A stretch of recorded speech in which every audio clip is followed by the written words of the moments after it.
My name's Nathan. I'm on the board of Aiga Boston. We wanted to thank, first of all, the City of Boston for suggesting this event. Can everybody hear? No, not at all? Okay, I'll get really close. That better? Yeah. All right. My name's Nathan. I'm with Aiga Boston. Thank you all for coming, and thanks to the City of Boston for suggesting this event to us. And we're happy to be part of Boston Design Week. Aiga Boston, you still can't hear? Oh. Okay. All right, we'll do the best we can.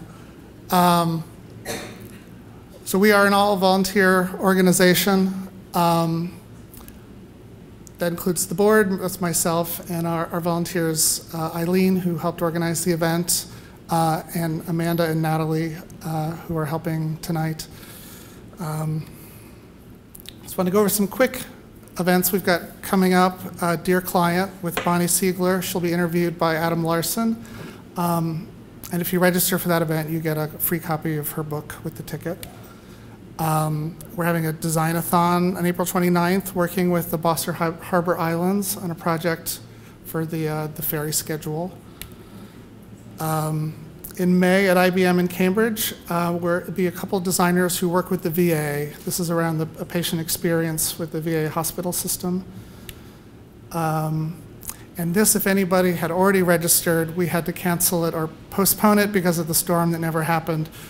We are still trying to sort that out. Our apologies for the delay, but we'll keep you posted. And then toward the end of our season at the ICA, we'll have Paul Sayre speaking about his memoir and his life and work as a designer. Some chapter news. So we are starting up a new initiative locally, the diversity and inclusion. We're looking for people who are interested in getting involved, so you're welcome to talk to me or email Sherneet, our website, boston.aiga.org, if you want more information about that. And that's all I have, so I'll welcome Sebastian.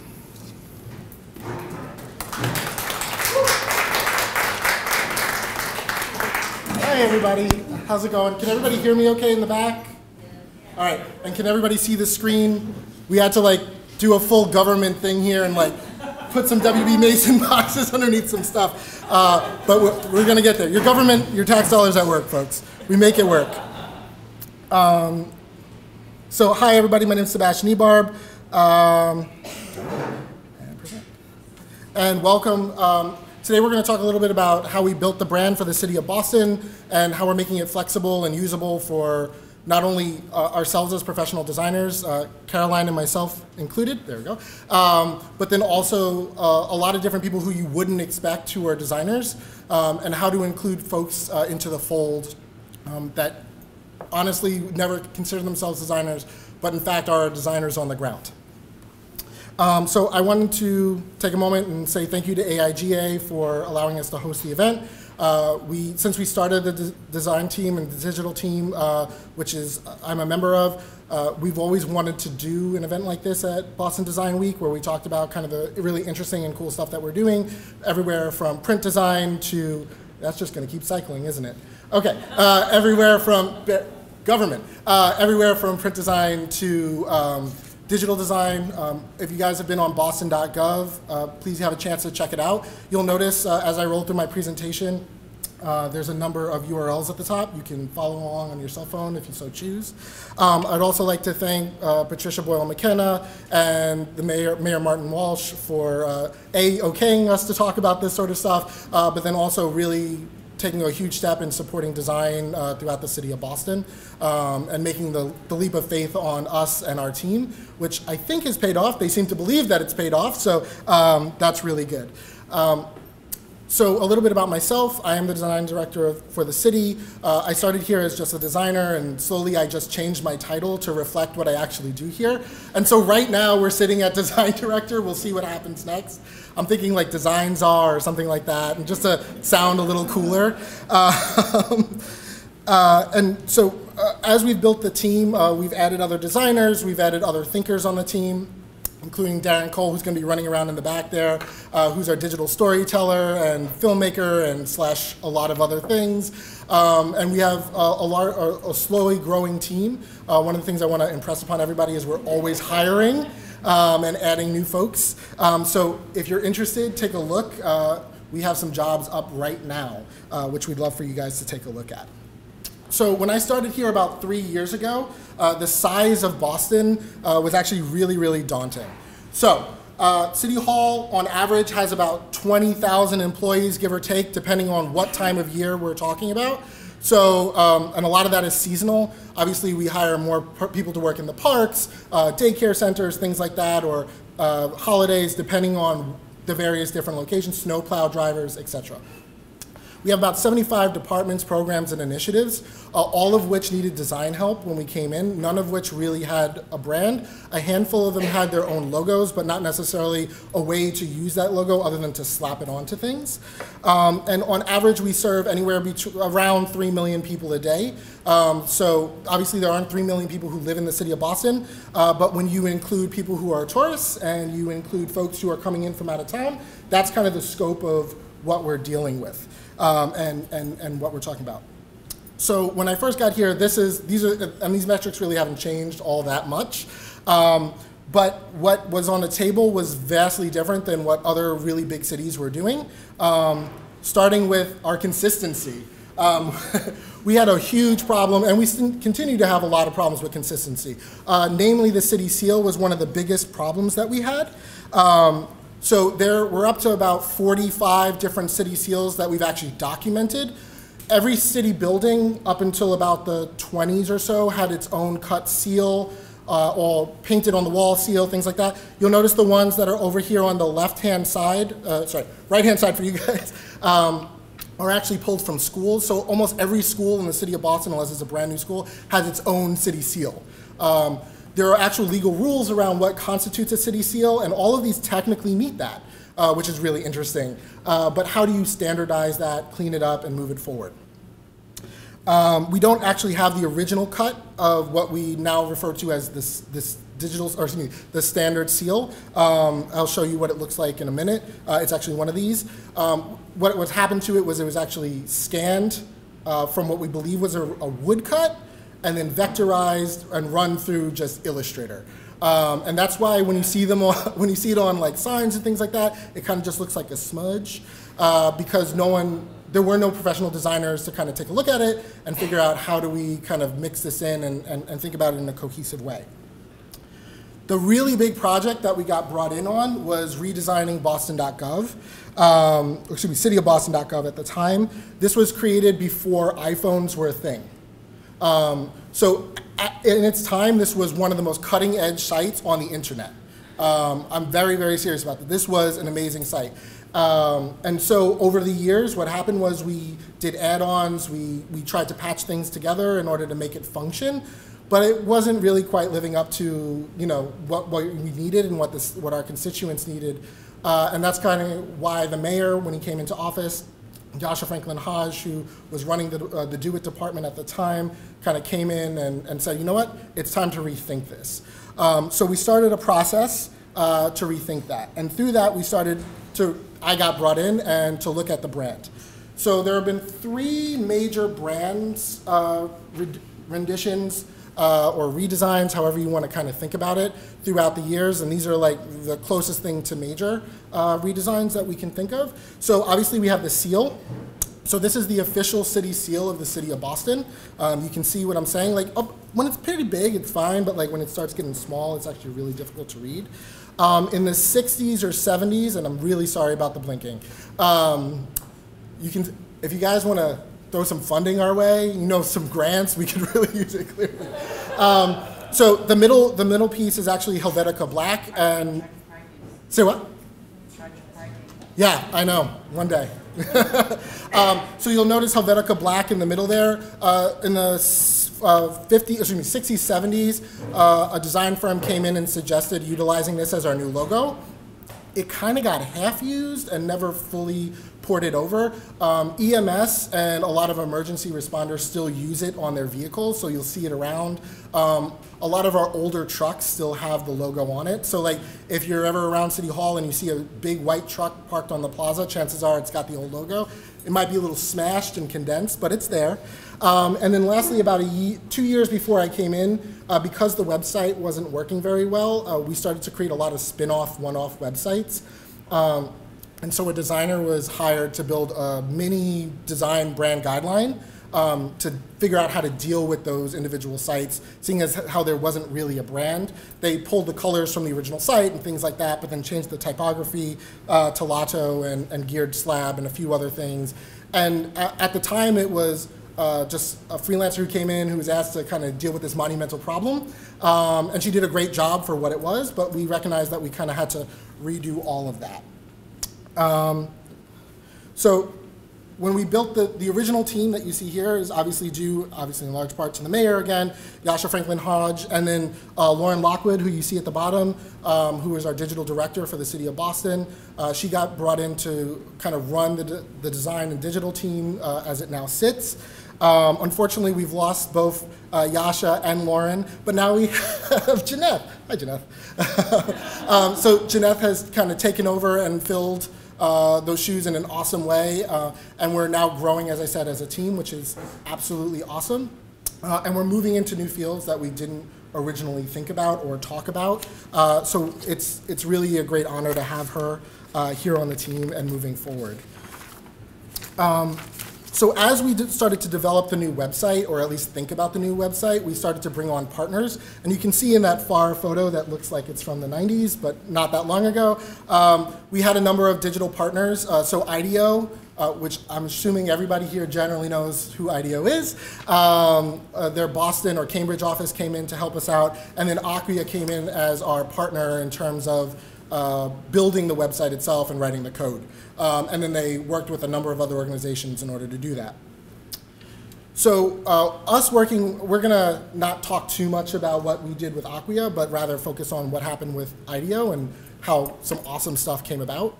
So we actually hired them with the lofty goal of redesigning the website and working with us very, very heavily in order to do that.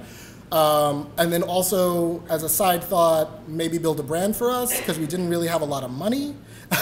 And so can you squeeze a brand into that as well, which they were actually very happy to oblige.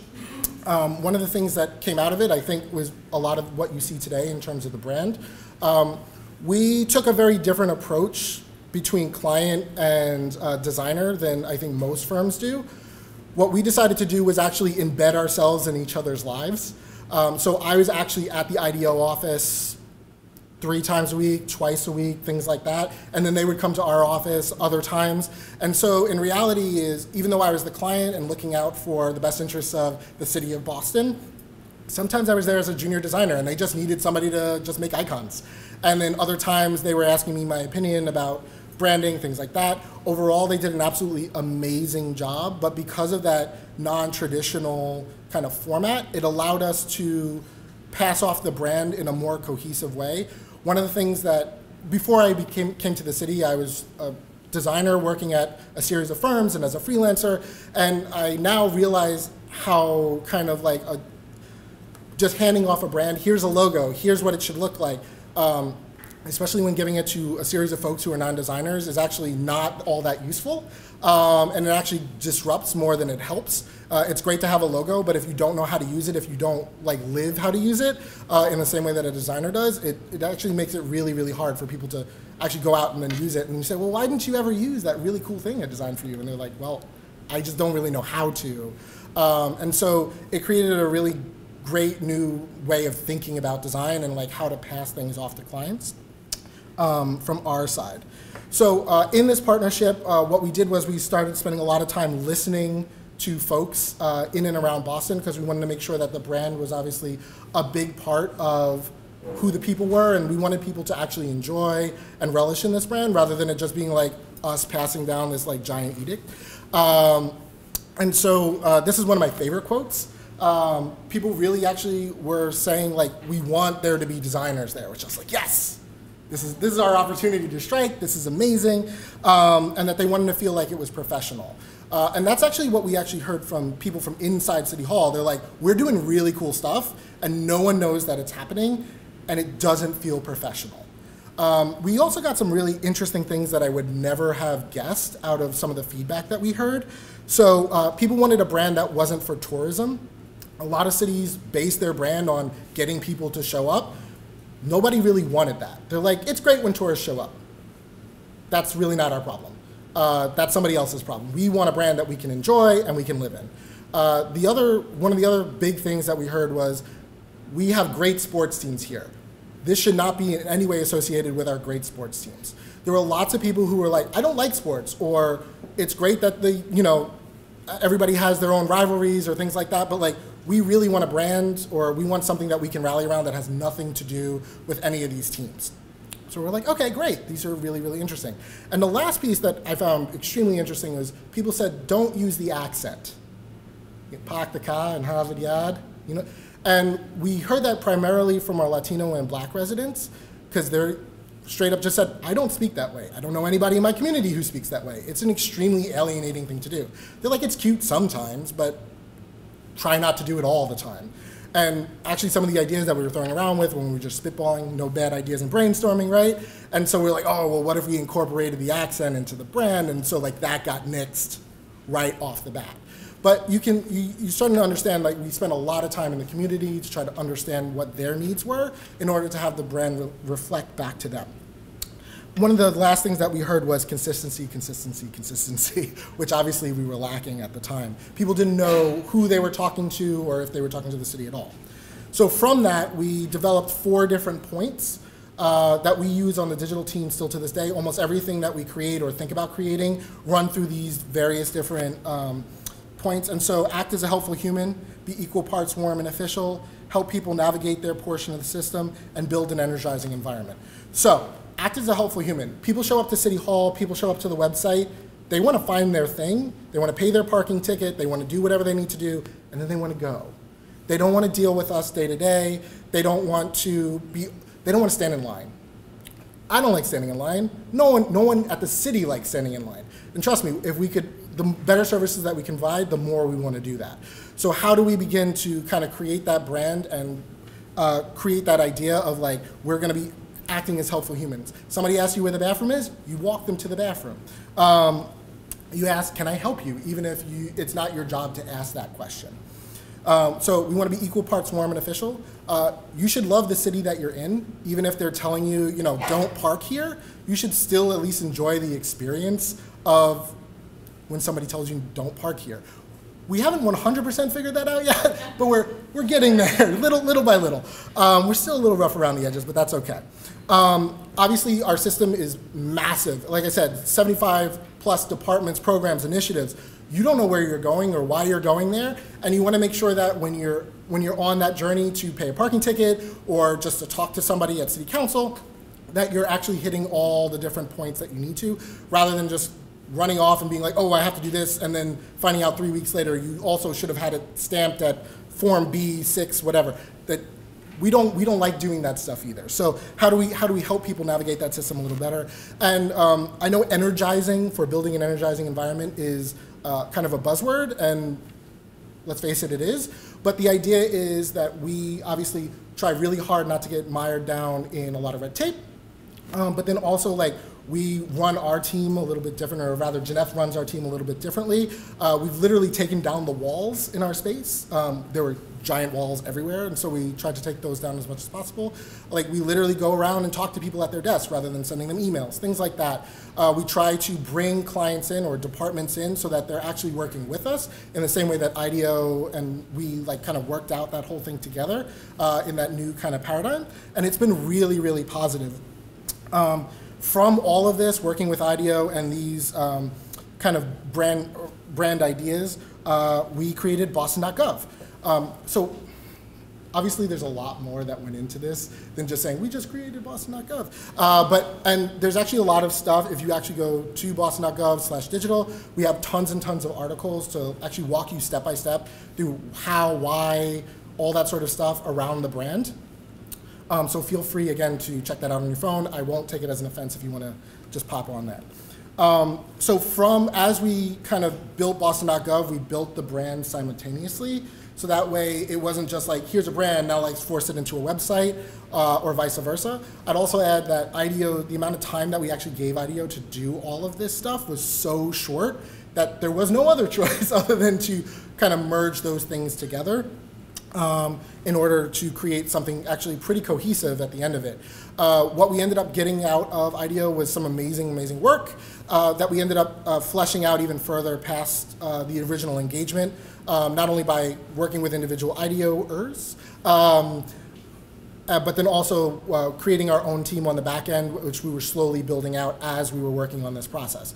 So when I first started, we had 2 content managers and myself, and then we added a specialist in social media, and then we hired a couple of dev people. So we started a little late on some of that stuff, and so by bringing those people in, we were able to pick up some of those pieces and then continue to expand. So from this, IDEO created what I would like to call a mini brand, or I mean, it was a brand. And so we took what their ideas and we imported it over to our new CMS, which was newly built. You guys can check it out at boston.gov/brand. I'm going to harp on those websites just so you remember them. You can go on there right now. It's all mobile responsive, which the old website was not, which is great. So now anybody at the City of Boston can download, interact with, or use our brand guidelines from anywhere, from any place. Darren just used it in Mexico City the other day. No joke. So it made for proliferation across the city a lot easier once we put it into digital format. And it's something that we really, really pride ourselves on. As we built the brand guidelines, we realized that our brand was meant to be functional and not perfect. So a lot of designers are going to cringe when I say this. We don't kern here. We don't worry about a pixel off. We don't worry about any of those little things. Our job is to do good work with the amount of time that we have. In an average year, Caroline and I close about 500 projects. So that's everything from a single social media piece to a large-scale campaign for 311, new ads, video pieces, you name it, we do it. So obviously that's a huge problem, and we want the work to look amazing. And so what we realized was we need to build something that was extremely simple to use for anybody, from designers to folks who work at ticketing counters and everywhere in between, because you never know who's actually going to need to use the brand. So once we were done with the original brand guidelines, we actually created 2 more brand guidelines. One's coming soon. Boston.gov/writing was added shortly after. One of the big things that we noticed is that folks were not writing in a way that was digestible. Again, equal parts warm and official. So if you're writing at a 16 grade level, it makes it really hard for folks who are not English proficient or people who are translating into another language to either understand or do that kind of work. So we got almost all of our copy, our regular body copy, down to an 8th grade reading level, which is pretty much where you want to be. That's with the exception of press releases and legal, like actual legal documents, which we have no control over for a lot of that stuff. But for a city to do that, it's an amazing feat. We pride ourselves on the fact that the written word and the design go hand in hand. I sit right next to our content editor. We tap on each other's desks while we have headphones, and it's made for a really good relationship. When I walk into a design meeting and I talk to people about creating a new product or a new project, first thing I say is, have you run everything through the various different softwares that we have for writing?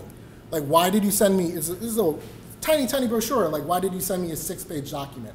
How do you compare that down? And then we bring James in, who's our content editor, and we start working with them in order to make sure those things are going hand in hand and that we can get that communication or that message out to all of the various different populations that we needed to get it out to. So I'm going to take a little bit of time and run through the brand guidelines so that you guys have a sense of what it is. Oh, running out of power. Here we go. Great, awesome.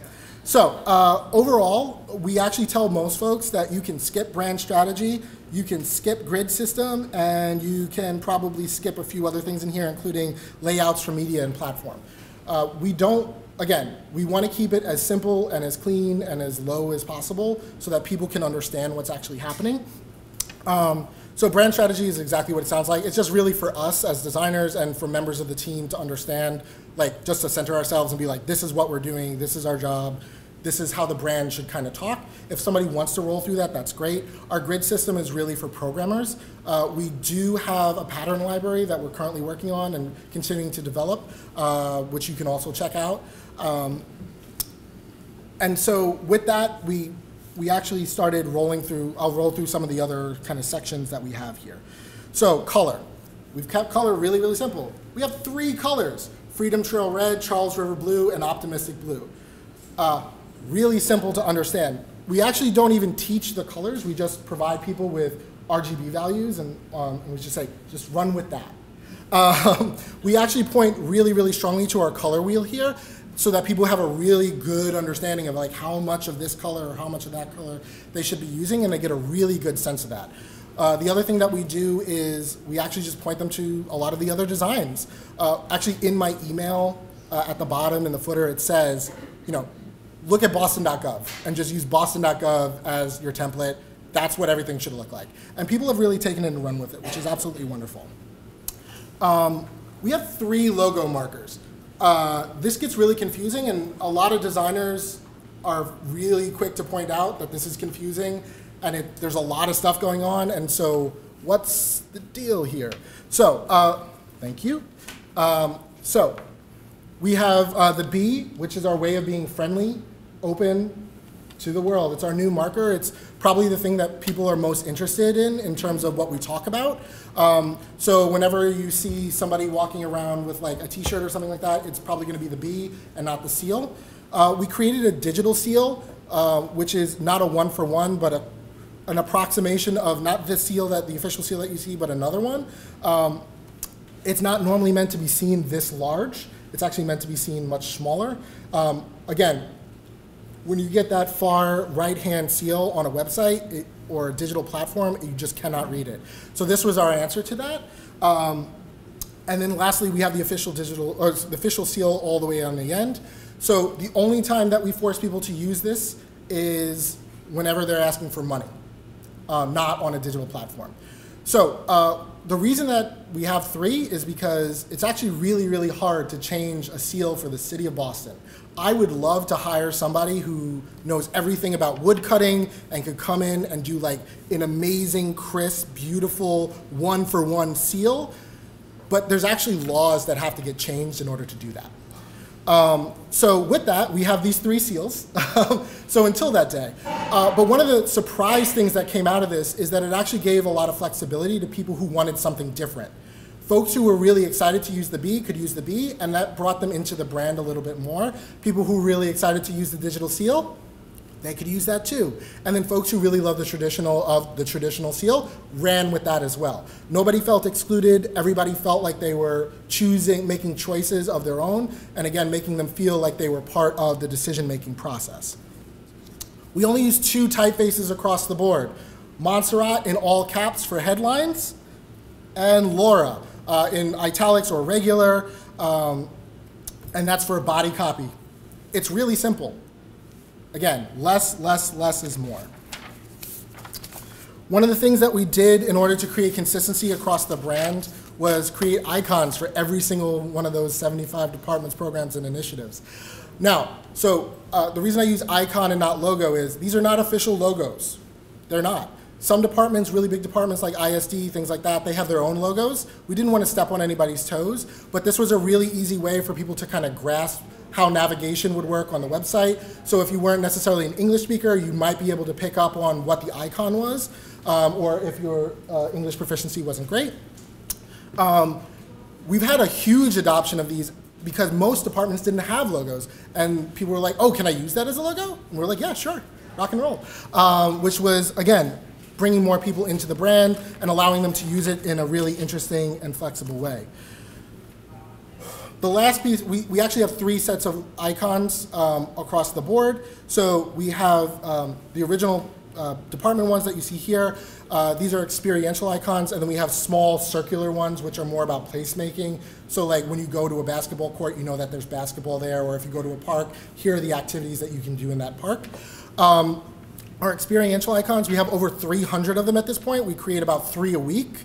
So this covers a variety of things, again, from paying a parking ticket to clearing out a fire hydrant, and everything in between. One of the things that we've really encouraged people to do, because most people aren't illustrators who work for the city of Boston, surprise, surprise, is actually use these in the materials that they create as icons, as large-scale illustrations, blowing them up and using them however they see fit. Lots of times we actually just get calls and say, like, I really need a logo for like docking a boat. That exists, by the way. Boat docking buoys, we actually have 3 different icons for boat docking buoys, which is a bigger thing than I would have expected when first joining here at the city. So we've tried really hard, again, to create a large palette for people to pick from, but people are making their own choices. So overall, our main philosophy has been like less, not more. We're gonna teach and build tools, so teach tools that already exist and not rules. And we did that in a way that, I'm not gonna lie, as a professional graphic designer, I never thought I would say this. But we built an employee toolkit, which was basic, run-of-the-mill stuff that a lot of people actually ignore when building an initial brand. Are just like, why would somebody need like a memo template for, and because the city government is built on a way that's not very agile in terms of the way that we communicate, off the board, things like that, we needed some like really old school methods of communicating, and how do we bring that in? So we created a series of presentation decks, because we try to get everybody digital as much as possible, all the way down to email signatures, reports, things like that. So this kind of, again, all of this allowed for an even playing field and to kind of bring things in line. People were getting excited. But at the end of the day, folks still needed an extra kind of hand and a way up. And so what we realized is that everybody's a designer, and sometimes they just don't have the training. Design is happening whether or not there's a designer in the room or not. That was a really kind of hard thing for me to grasp. And now that I'm here, it's like completely eye-opening because we've started using this tool, which is canva.com. I don't know if any of you guys have used Canva. I see some people cringing. So Canva is, if you don't know what it is, it's a really lightweight design tool that makes most of its money off of selling images and things like that that you would use in the basic designs that you create. We don't use any of that stuff. What we do is, Caroline and myself, we build templates for people to use, and then it allows them to kind of continue the brand out even when they don't understand how to kind of build the design for themselves. And what we then noticed was that people were actually just excited. Can somebody work on it? Yeah, I'll try it. People were just excited to think about design at all. And then so from there, what we did was we actually started teaching design class. So we now have taught about 60 people in City Hall generally how to use Canva, how to use the brand, and then how to design within those kind of constraints so that they can take what we've built and run with it. One of the largest problems that we have is that there's only 2 designers, and again, 75 departments, initiatives, and programs. And so what we're trying to do is actually clone ourselves and continue to proliferate design in a way that, honestly, I didn't think you could do in a large city or a city at all. But we have tons of people who are really interested in learning design. And everybody just wants their stuff to look good. And there's always somebody being looked at in a department to make stuff look good, whether or not it's in their job description or not. We'll get there eventually, I promise. There it is. So just to give you some examples of some of the templates we created, obviously we've created the illustrations here. We actually do have a large kind of repository of illustrations that people can pick and choose from that aren't in the brand guidelines. We've thought about adding it to the brand guidelines, but we're not sure we want to confuse people just yet. So this is kind of what an average template would look like. You'll see here, obviously, adopting a pet. That information needs to be changed weekly if we're showing off a particular pet. The one in the middle is breaking news quotes. So the press office was constantly asking us for various different things because like the mayor needed to say something immediately in response to something. And it was like, I can't keep making these at the speed at which you need them. So we came up with a very simple template. They can drop a photo in there. They can drop text in there. And here you'll see our most recent flooding. And it's really simple. People just add text and they go. Again, you're giving people tools to empower themselves and you're just stepping out of their way. People figure it out. And you'll be surprised at how much people figure it out. So leaving you with the idea that if you empower people, they will surprise you. I just want to run through a few quick examples. So these two pieces are built for social media, one from Greenovate, which is kind of like turn off your lights, do the green thing kind of initiative, and the other one is from Boston Public Schools. Caroline and I had absolutely nothing to do with this. This was just average folks working at City Hall, designed this on their own. Is it perfect? No. But like, how awesome is that? Like, we didn't have to stand over somebody's shoulder. We didn't have to take time out of a larger project. People are just coming in and just like learning and doing more stuff. This one actually came up the other day. I think actually yesterday. I'm just so excited about this. I didn't create that illustration. You didn't create that illustration. Someone just decided to make this on their own. They probably found the illustration somewhere or they made it and they just decided to put this together. Okay, we could align it better. We could maybe change the size of the text, all that stuff. But like, most people would understand what this is, and they understand that it's coming from the city of Boston, and for a contest that's just gonna air on social media, this is awesome. This is really, really great. And so like, one of the awesome things, or really great things about Canva is that when we tell people, oh, you wanna design on your own? Great. But you can just share with us really easily, and we can go in and make small changes, and then what we do is we then go sit with folks and say, here's why we made the changes we made. So we're not just giving people like this first initial design kind of like introduction, we're actually showing them why we made decisions that we made, so that way that they can come along with us for that ride and understand what we're doing. Of course, not in every instance we can rely on all the amazing folks here at City Hall. Sometimes you kind of rely on the designers who are here. Caroline and I are the only designers here who look at the whole city of Boston. There are a few other designers who are kind of scattered in various different organizations within the city where they only really look at their department, or they work in what's known as a quasi-agency, something like BPAD, or the Water Commission, things like that. So they help us out where they can, but there's actually a legal distinction between a lot of us, so they can only do but so much. I want to show you guys some of the awesome projects that we've worked on as professional designers that kind of show you the breadth of where the brand can go. So here we actually have our food access maps. You'll see them strewn out here. They're actually translated into 7 different languages, and we printed about 17,000 of these as a pilot. We've given it out about 10,000, give or take. The reason that we created these maps, and again, feel free to come up and grab them, you're not gonna hurt my feelings walking in front, is because many Bostonians are actually food insecure, meaning that they don't have access to good food or know where to get good food at either free or low cost. Also, some of those folks don't actually have access to the internet or the phone, and so we actually just created a physical map where we listed every single food pantry, snap point, anywhere that you could get free or low cost food. We're really proud of this initiative because it's actually something that's going into reprint, and we're adding 3 more languages this year, along with I think another 34 points fit into that map. It's gonna be difficult, but we're gonna do it. Another program that we were really proud of, where we used the brand in a way that was very unexpected, was when Houston, you remember the big flood that kind of hit Houston, flooded the whole place out, and they put out a call for materials, which isn't necessarily always what people are asking for after a flood. And so within a few hours of that call going out from Houston, the mayor said, we're gonna do this. So we had to create graphics, not only for sending out on social media and getting people to show up with physical materials, like what you see in the poster on the right-hand, well, eventually on the right-hand side, but then also every single box that went out had to have a label on it, so that way people knew what they were opening on the other end.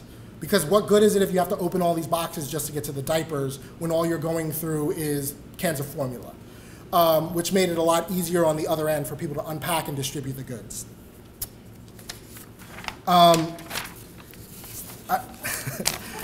So I just want to show this because it's also just one of my favorite illustrations. One of the reasons that we use illustration so much, just to highlight this, is because the city of Boston is huge.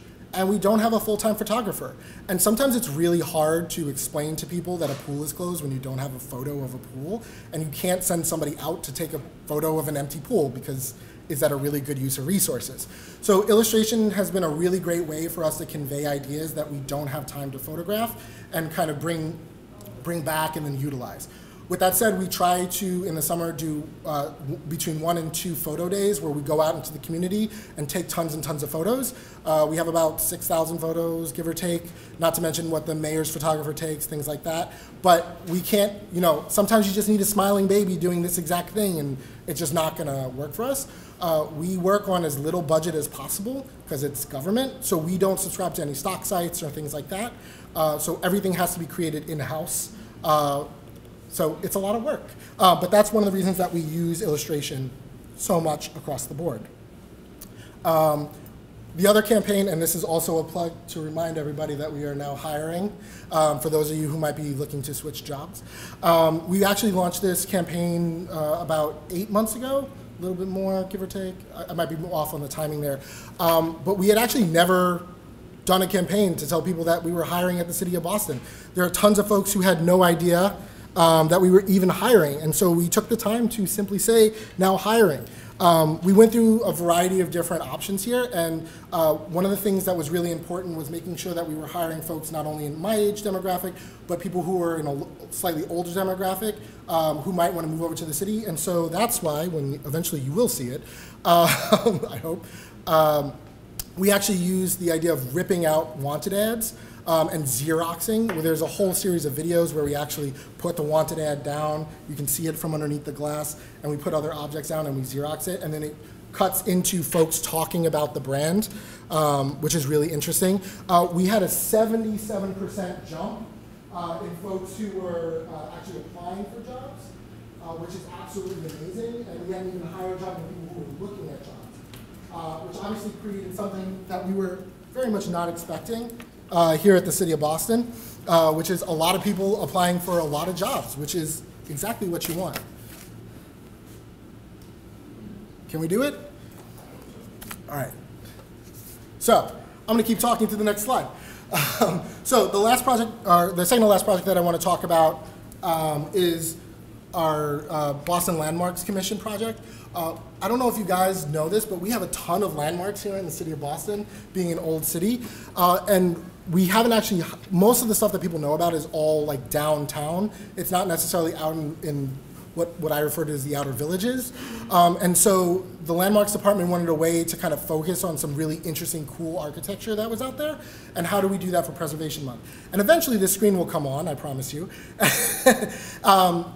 And what we did was create a series, there it is, a series of custom illustrations for each one of those individual districts and buildings, pulling on small details or sometimes spires on buildings, things like that.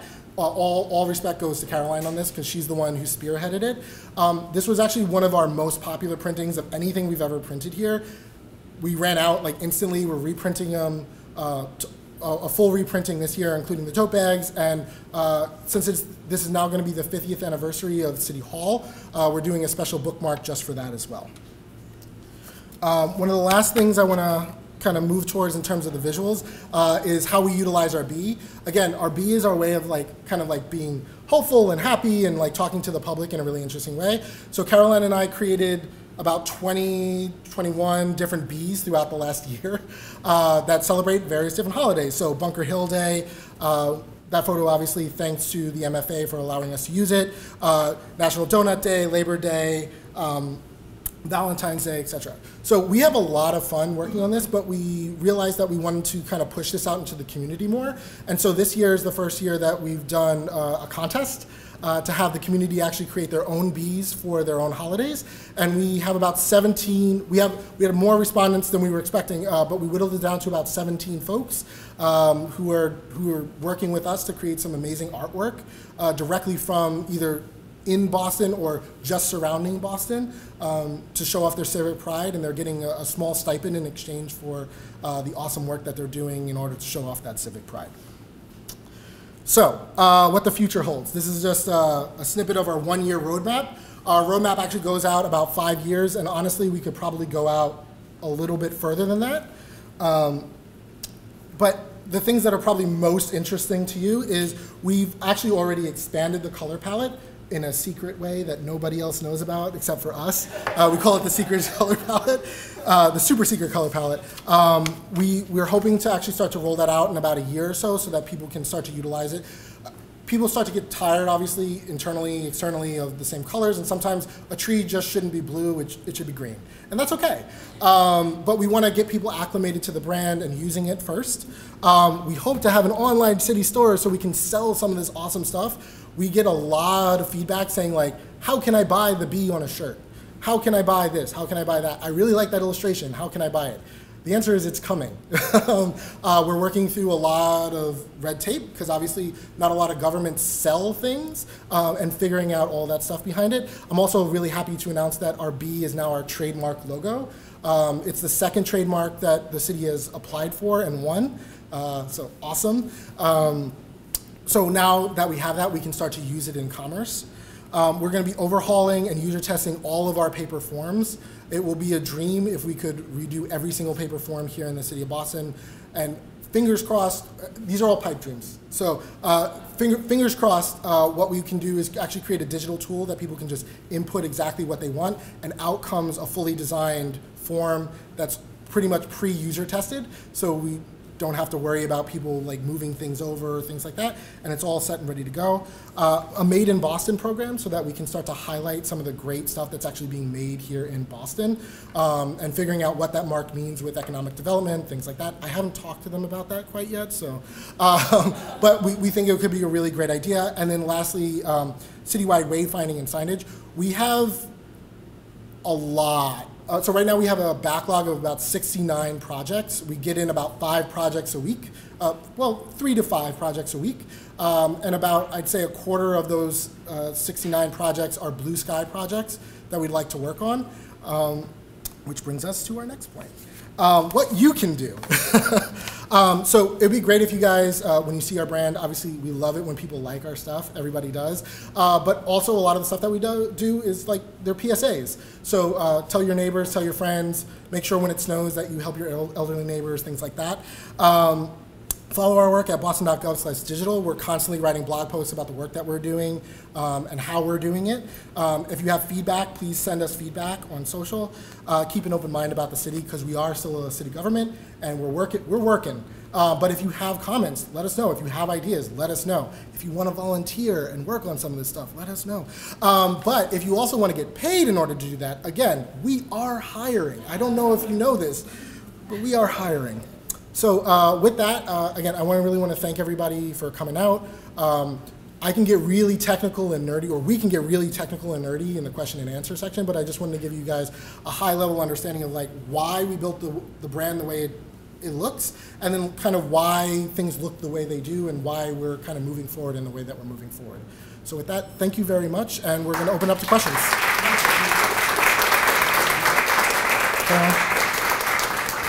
So, Caroline, do you want to introduce yourself? Hi, I'm Caroline, one of the other designers here.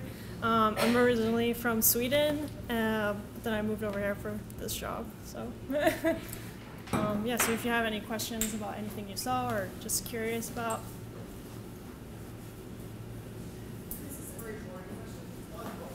Do you mind this on my actually don't work?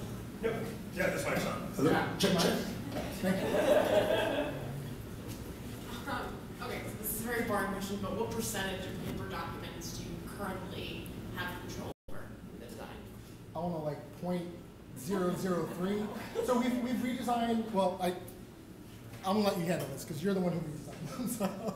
Well, I can't remember really what they were called because they were kind of boring documents.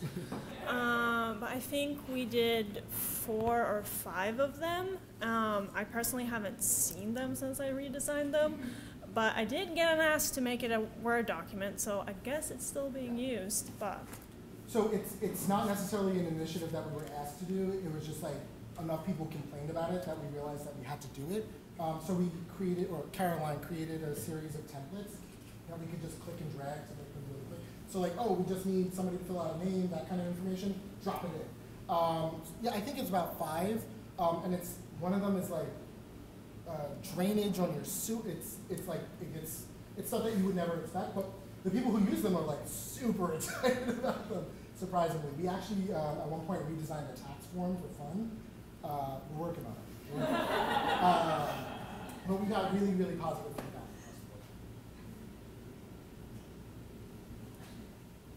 How do you keep all of your illustrations, your icons, they're beautiful, they're so consistent.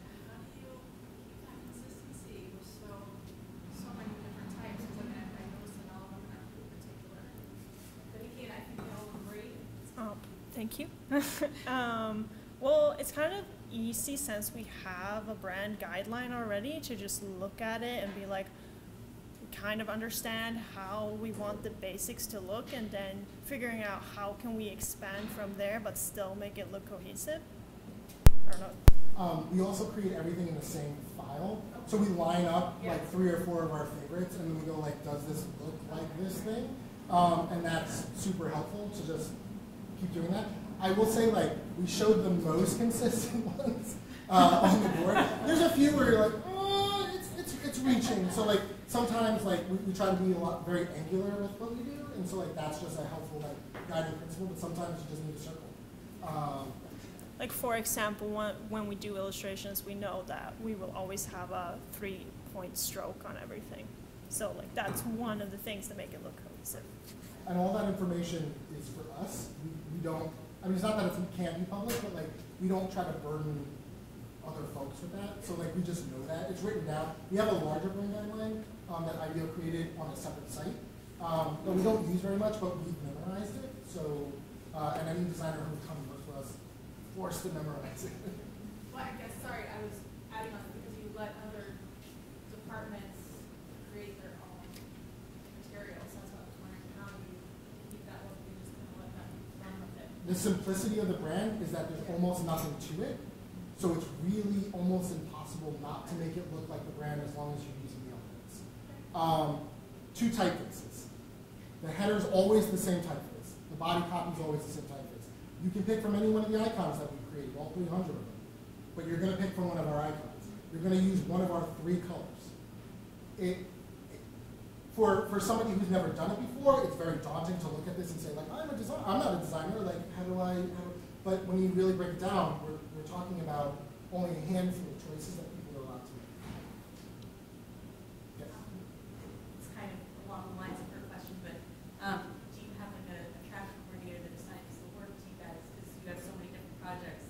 In terms of consistency, do you have one person who's dedicated to, say, word of mouth? So you're the Yeah, so we've been really fortunate that we do have people who work on our team, but it's mostly specifically for the website.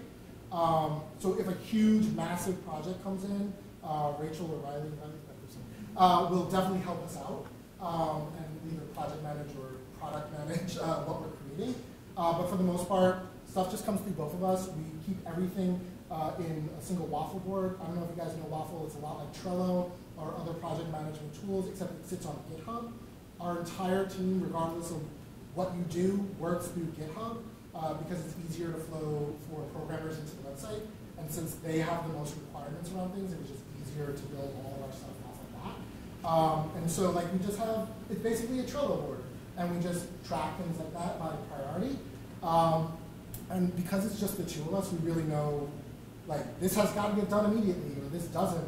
But we also do we have a numbering system, we have a tracking system. We try to send out all the tickets to the stakeholders so they can actually follow along as we change things in the tickets. No one ever does, but it's there if they ever want it. Yeah, I was curious. You have so many icons representing these different departments. How did you come up with these symbols for every single department? Okay, I know design icons. What can I do to represent this? So how did you come up with the representation? Yeah, that's hard. It's really hard. So like some things like recycling. It's there. Elderly commission. You can't show a person with a cane. So it's like 55 plus. Like it's the simplest you can say. It's just literally the numbers 55 with a plus symbol. because it's the least offensive thing you can think of. So we just recently did Returning Citizens. We both worked on that one together.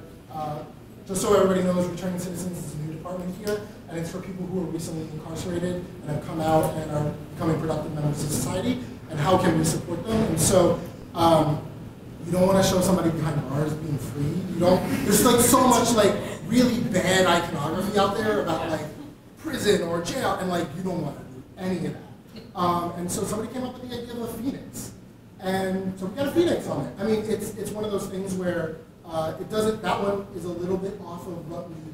It looks like everything else, but it's a little bit different.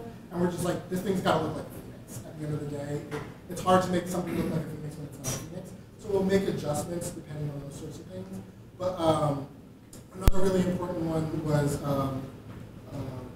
the women's office, women's advancement, and they were like, the first thing they said to us is like, if it's an icon in a skirt, we will hang you by your neck.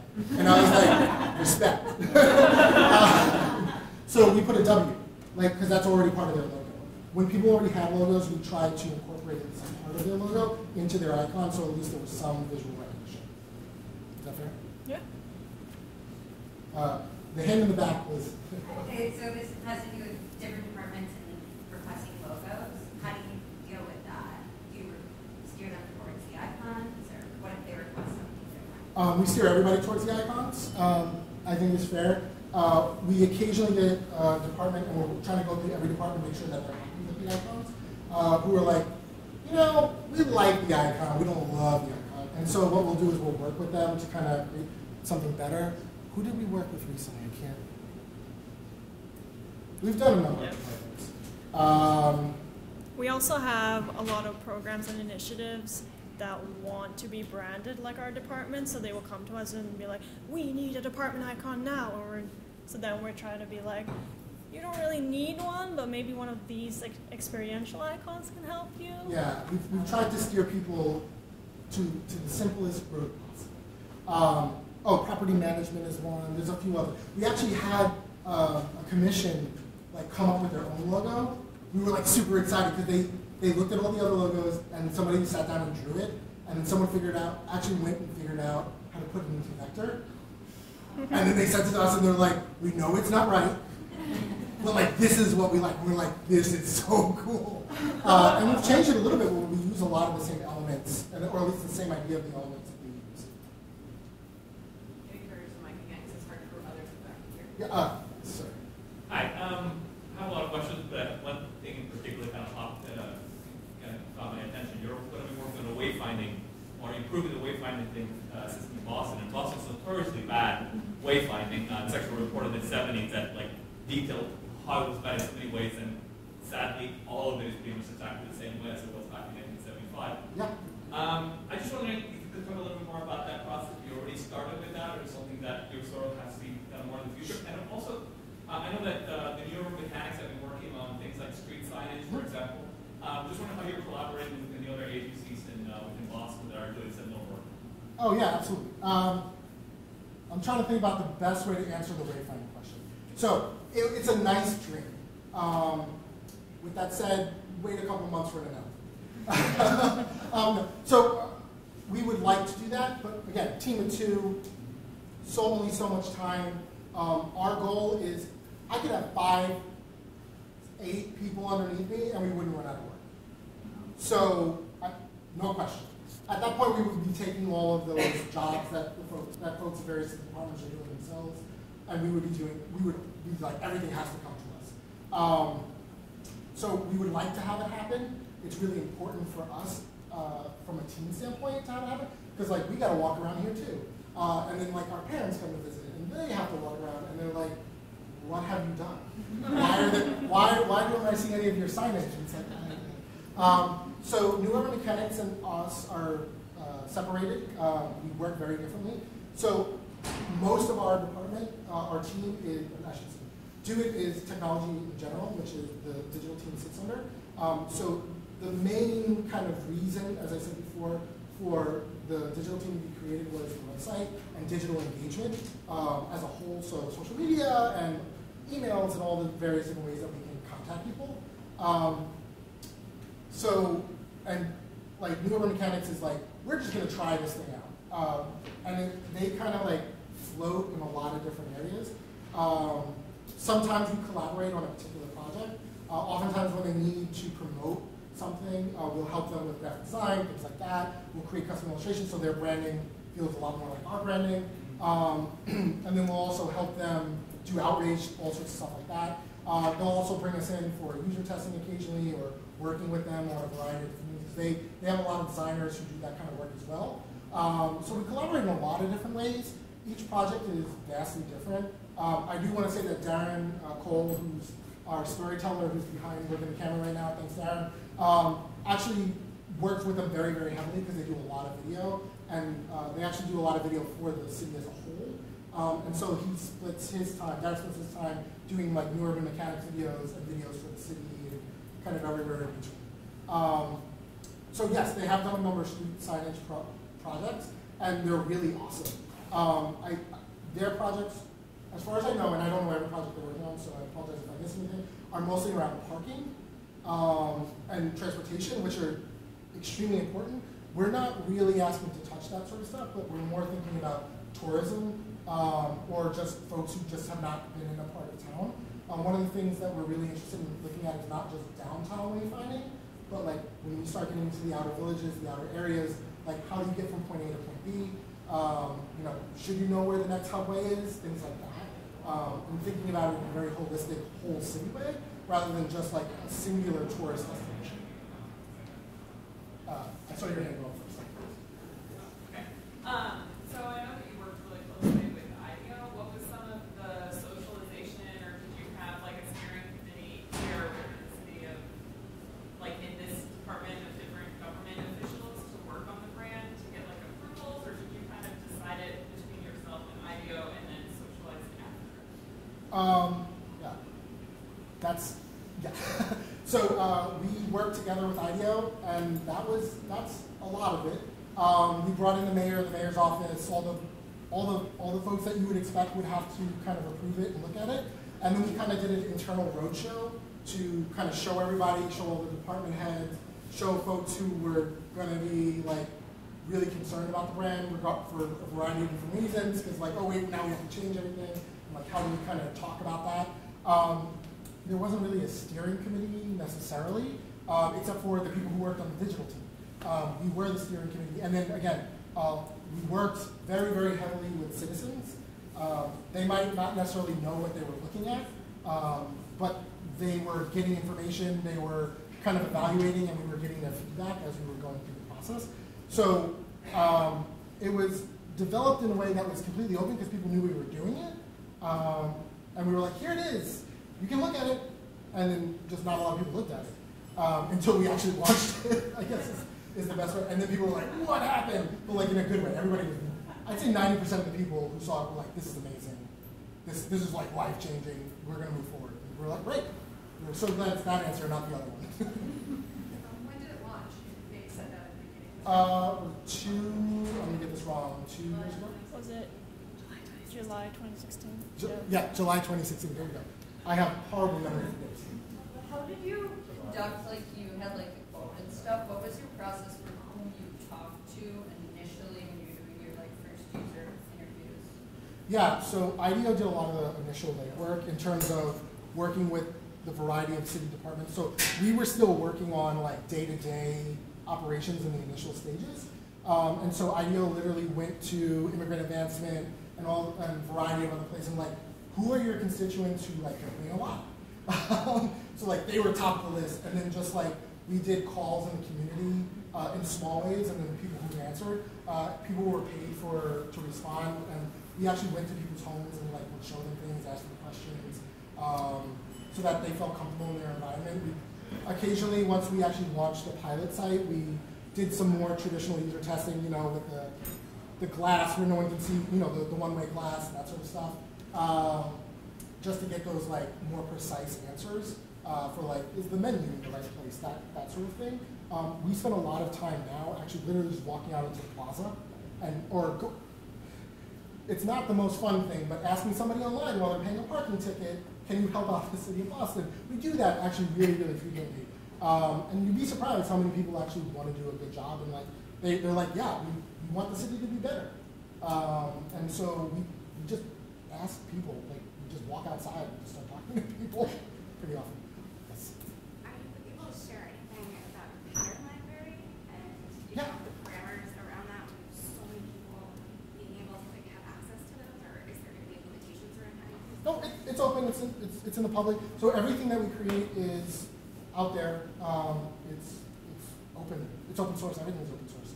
We're government. The Sunlight Foundation loves us. We don't hide anything. Occasionally there'll be a project that like we want to announce and we don't want people. So like maybe we'll give it like a code name or something like that. But like it's, if you really do enough digging, you can find pretty much all of our source files online. Like it's all there. Like so yeah, Pattern Library is up. It's launched. It's not fully complete. We haven't fully devved it out. It's called Fleet. Which, by the way, there's a really awesome article that we have on boston.gov/digital about why we called it Fleet and the launch of it. You should really check it out. Patterns.boston.gov, right? Patterns.boston.gov. Yes. I'm curious, at a previous job, I had a similar situation where a brand was refreshed, and there were some people who hung on real hard to the old branding. So it sounds like most people were really happy with this. So, and I can see why. But I'm wondering, did you have anyone who was like really hard to win over to bring, like, and how did you eventually win them over and bring them to the light? Because there always seems to be someone that doesn't want to go along with it for whatever reason. And I'm just curious how you convince them in the end. Yeah. Yeah, we definitely have those people here too. But we just try to reach out to them. Like we go on Facebook and we go on Twitter frequently to see what every department is doing, and if we see something that we're not kind of liking, we will reach out to them and be like, hey, have you seen our brand? Have you seen what we've been doing? But also just other departments reaching out to us and want to do projects with us, like the food maps or like the bookmarks or whatever. Like it brings what we do out to the rest of the city. Like we have like departments coming up to us all the time. They're like, wow, we didn't know you existed. And we're like, we're here, we're happy to help you. So we just try to be out in the open and just be like, we're here. Yeah. So, and I would add to that proliferation, like just seeing it everywhere and then being like, I guess I should do this. Department heads, after a while, like we didn't force anybody to do this. We were like, we're just going to start doing things and taking it over, and we'll see when somebody stops us. But then like department heads were like, oh wait, this looks better, we like this. And then they'll start saying things to people. We've spent a ridiculous amount of time creating personal relationships with a variety of different city workers. Boston is still a very much old school kind of city where like you need to walk to somebody's desk and pay them the respect that they're due. And I don't mean like that's a bet, you need to pay them the respect that they're due. They've been here for 30 years. They've been trudging through mud that you've never even seen, through red tape that you could not imagine. So you should go over there and just talk to them and see how you can help them. One of the biggest things that we say is, we're here to help you, not to dictate to you. And that actually goes a really long way. And then just general movement in a particular direction, people are just like, fine. But again, having three logos became like this kind of awesome benefit that we were not expecting, where people were like, pick and choose from this platter. And some people were like, I will never use anything other than the traditional seal. And to them I say, awesome. Like if that's what you want to do, rock and roll, no harm, no foul. I was asking because we were in my situation, we had a problem with a seal, and we didn't ever want to give it up because it's only for official stuff, and that's why. Do you work for government? Or? No, No. but there were some people who continued using the seal, Mm-hmm. and that's why I was wondering if you had anyone who like kept using the old stuff. So my dream is one day to come in and there will be an email from the mayor to every city employee that says, we're using the brand, get over it. I do believe that day will come. We are moving towards that direction, and an email was actually initially sent out that says, we have a new brand now, you should use it, except unfortunately because it was in the same email that says, we have a new website. And that was like that was the headline, right? That was the lead. Nobody scrolled down to the bottom, which is like, here are all these awesome links for, and so we're working on a cohesive way to go back and kind of say like, nope, this is the brand. And one of the ways that we're doing that is we don't have standardized business cards across the city. There's about 75 different business card designs. Kevin Coyne, who is our amazing head of purchasing, it drives him absolutely bonkers. Because some people, and then when you start adding in, I want a gold trim, and I want silver, and I want, it's a waste of money. And so like we're gonna be standardizing a lot of those paper goods, and now that we have the support for that, we're gonna come down with a little more of a hammer, and a nice hammer, but just a hammer to be like, we're doing this from now on. But because we had so many people get excited about it and adopt it, and you can see kind of like the wayfinding signage up here, like, the property manager was like, we need wayfinding. We are going to use the new brand. Didn't even have to like nudge them in the right direction. They were on board. So like people saw what was happening and just kind of went with it. Yes. You said you were doing classes to teach people some design stuff. What sorts of things were you teaching them, and what did you find was most enlightening or most helpful for them classes? Caroline teaches them too. So we mostly teach them Canva, and so we just basically what Sebastian did with you today. We just go over the brand guidelines, just very simply tell them like, here's how to use our brand, and then we also show them examples of like, here's how you do it on social, here's how you do it on a flyer, here's how you do it on the website. It's just so. Yeah. We also will do like a quick demonstration of like, we'll pick one of the templates, the simple templates that we created, and we'll just like, here's how you drag out a box. This is how you do it. Here you put the text in. And then we just say like, it's a computer lab. So we're trying to get everybody, we haven't been great about it, but we're going to get everybody on the computers from the start. It takes a little while for them to boot up because they're a little old.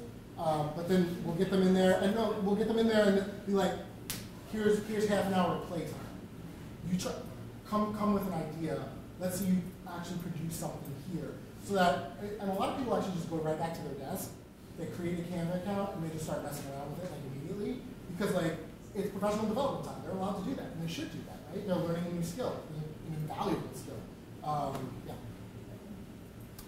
So I'm getting a little bit like, so this is sort of the public face of it here, anybody can go.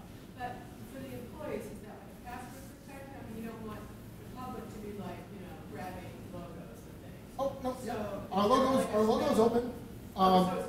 Everything's open. The only thing that's not open is Email templates. yeah, our email templates and our template. Like there's like a template section that I showed you. That stuff's on lockdown.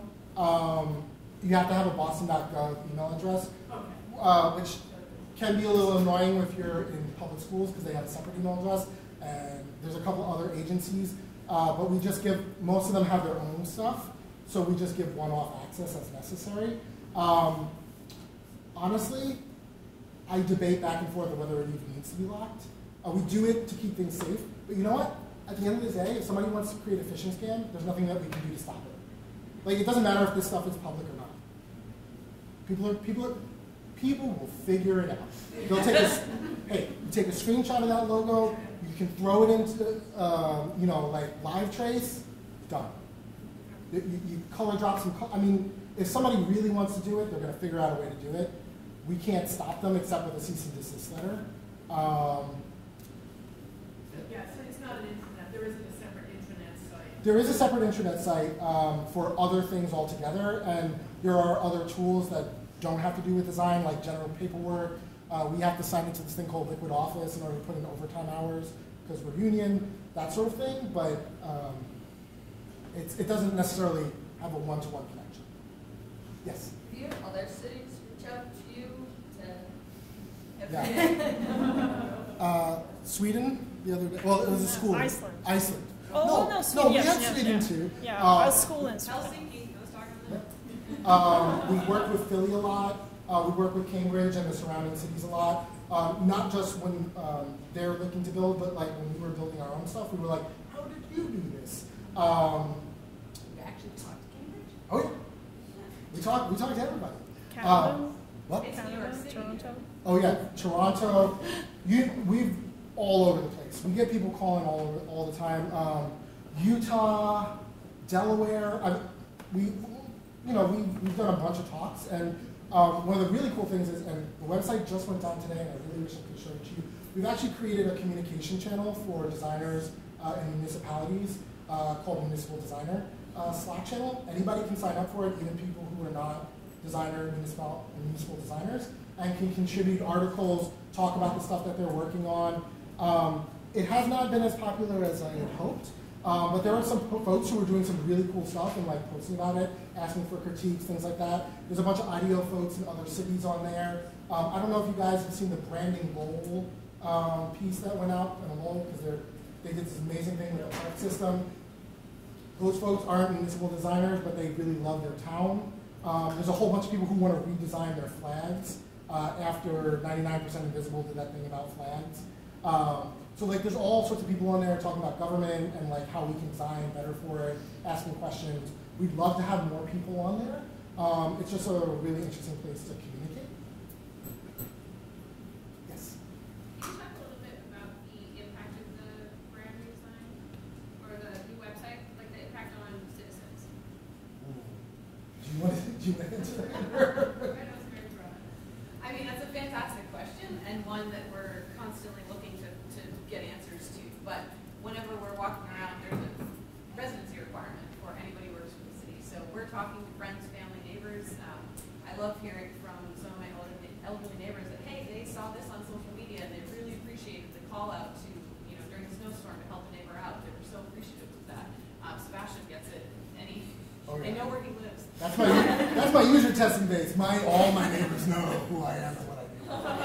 So there's a lot of anecdotal feedback. We also have a lot of people writing to us in the feedback form on the website, and we actually do get positive comments. It's not just used for negative, which is fantastic. We had one today. A new resident just moved in from Medford or Melrose and couldn't believe how welcoming the website was. So we get that kind of feedback weekly. We get comments and questions daily. We use that if they can't find something. Maybe we update our search terms in the back end, our keywords to kind of tweak things, but we're looking at that feedback every day. And how about like usage statistics for the website? Is it way up since the redesign, or? I don't have historical data, but I'm... No, but the way things have changed, the balance of it has changed, so we're getting way more mobile users. So we did have a hack for mobile on the last one that did not work all that great, but now people are like showing up to the website and they're like, oh wait, I can use this. So I wouldn't say that. I will say people are finding what they need quicker and jumping off the site quicker, at least from what we're seeing, which is actually not normally what you'd want in like e-commerce, but on government site, that's awesome. Like, you don't want people on your site. You want them to just have the information and go. We're seeing a lot more people searching, which is not something that happened before, and we're going to actually try to push that a little bit further, hopefully.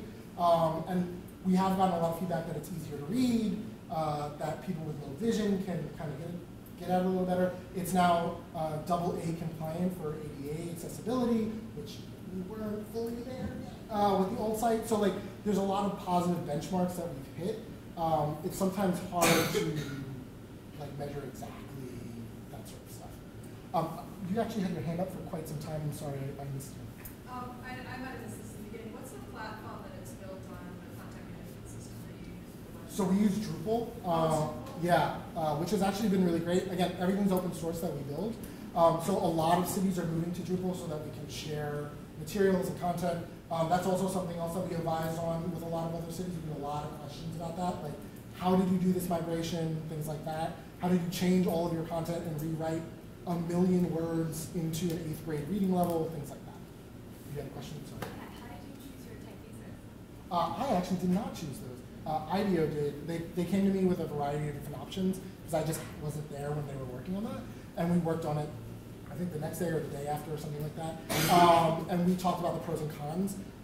Really for legibility and for ease of just picking 2 typefaces, there were a couple options that had 3 typefaces, and like we were like, we just wanted to make it as simple as possible. I really want to say IDEO did an absolutely amazing job considering the constraints that we put them under. For like very little pay and almost no time, they were like out of this world amazing.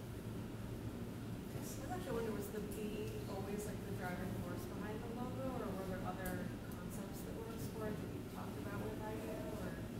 so in the end, and I got sneak peek, well, I was looking at a lot of this stuff.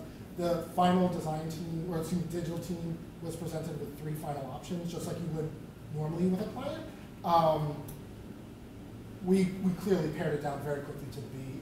It was almost no contest, not because the other work wasn't great, but the B, for a couple reasons. The B, every sports team uses the B. People know the B. B is for Boston. That's the end of it. So that's great. But again, we wanted to make sure that people weren't just responding to sports teams, and so this was a way that people could feel ownership of something that was still within the, that fit really nicely into the pantheon of like all the brands that make up Boston without changing too much. And the red line of all the other logos that we had, because it's meant to represent the Freedom Trail and a lot of other things, but the idea is that the red line was a really versatile kind of piece of tool that we could use. We could extend it, we could make, again, a lot of the icons and things like that could easily be turned red and turned into that one line. And so we saw a lot of legs with that brand with very little, whereas some of the other brands were a little more trendy and were a little much more just like, here's the logo, we're not sure, you know, like, not that they weren't sure what to do with it, but like, it was very much like, here's the logo. And then like coming up with what else came with it, like you could see, you could have the vision of where the B could go with other elements. Yes? How long was that process for the IDO from start to finish? Was it a year, 6 months? Do you remember, Riley? It was 6 months and under. Yeah. So we actually did the entire website in 11 months. And had an IDO for about 5 to 6 months. Maybe 3 to 4 months there. I think I had one request for more. But it's an ongoing process. And the consultant role was more like, what was about just something's going on, you guys are asking, in combination with tweaking some designs to fit into the website structure, and doesn't always design as well. Yes? You said that the B was the second trademark. I'm sorry, I'm having a really hard time. Sure. You said that the B was the second trademark you would apply, not what was the first, and then 2. Have you thought about how you would work with other agencies like the MBTA, for example? Yep, sure. Great question across the board. So we work with the MBTA actually pretty closely.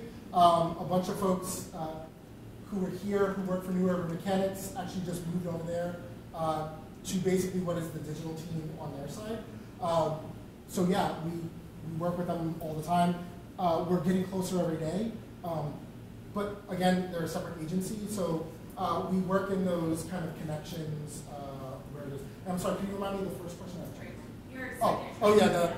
The first trademark was actually not something that we had a minor part in.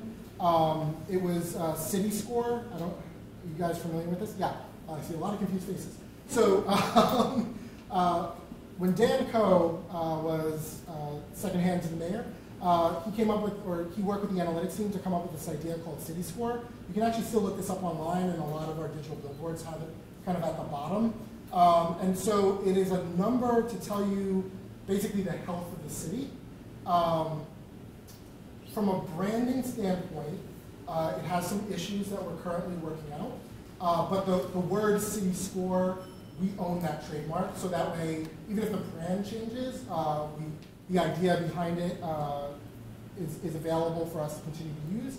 And we've also expanded it to other cities. I don't know too much about that part of it, but I know that it's been open source and then offered to, I know 3 or 4 other cities have started to look at it and possibly use it, but I don't have full details of that. Any other questions? Well, I'm going to be hanging out for a little while, but obviously you probably want the rest of your night back, so feel free to take it. But we'll hang out if you have any more questions. Thank you so much for coming. We really appreciate it. I'm